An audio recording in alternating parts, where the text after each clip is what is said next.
আসসালামু আলাইকুম সবাইকে। আজকের ভিডিওতে আমরা এই যে হাতের বিভিন্ন অংশের ইংরেজি নামগুলো শিখে নেব।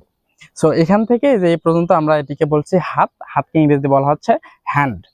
হ্যান্ড মানে হাত, এটি আমরা সবাই জানি, বাট হাতের বিভিন্ন অংশের ইংরেজিগুলো যদি আমরা আলাদাভাবে বলতে চাই তাহলে এই যে আমরা একদম শুরু থেকে শুরু করি। হাতের যে তালু রয়েছে, হাতের তালুকে আমরা ইংরেজিতে বলছি পাম। পাম মানে হাতের তালু। তারপর আমাদের রয়েছে যে আঙুলগুলোকে ইংরেজিতে বলা হয় ফিঙ্গার। ফিঙ্গার মানে আঙুল। এই আঙুলগুলোকে যদি আমরা আলাদা আলাদা ভাবে বলতে চাই তাহলে কিন্তু প্রতিটি আঙুলের আবার আলাদা নাম রয়েছে, আমরা সেগুলোও শিখে নেব। এই যে ছোট্টটি, এটিকে বলা হয় লিটল ফিঙ্গার। তারপর রয়েছে রিং ফিঙ্গার, দেন তারপর এটিকে বলা হয় মিডল ফিঙ্গার। আপনারা খেয়াল রাখবেন, এই যে এটি কিন্তু একদম সবার মাঝখানে, যার জন্য এটিকে বলা হচ্ছে মিডল ফিঙ্গার। তারপর ইন্ডেক্স ফিঙ্গার এবং বৃদ্ধাঙ্গুলিকে বলা হয় থাম। উচ্চারণটার দিকে একটু খেয়াল রাখতে হবে, থাম। তারপর যদি আমরা আরেকটু নিচে আসি তাহলে আমরা এই যে আমাদের হাতের কবজি রয়েছে, কবজি দেখতে পাবো এই জায়গাটা, এই কবজিকে কিন্তু ইংরেজিতে বলা হয় রিস্ট। হ্যাঁ, তারপর আমরা এই যে আমাদের যে ত্বক রয়েছে, ত্বকের ইংরেজি স্কিন।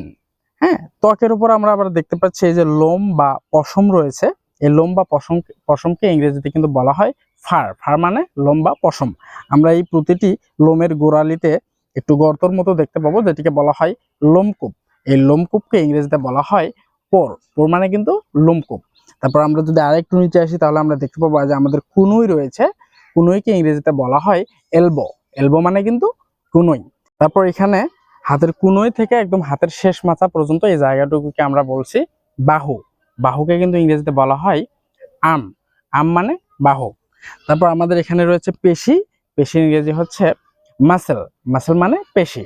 তারপর একদম হাতের শেষ প্রান্তে, হাতের নিচে এই জায়গাটিকে আমরা বলছি বগল। বগলকে ইংরেজিতে বলা হয় আর্মপিট। আর্মপিট মানে বগল।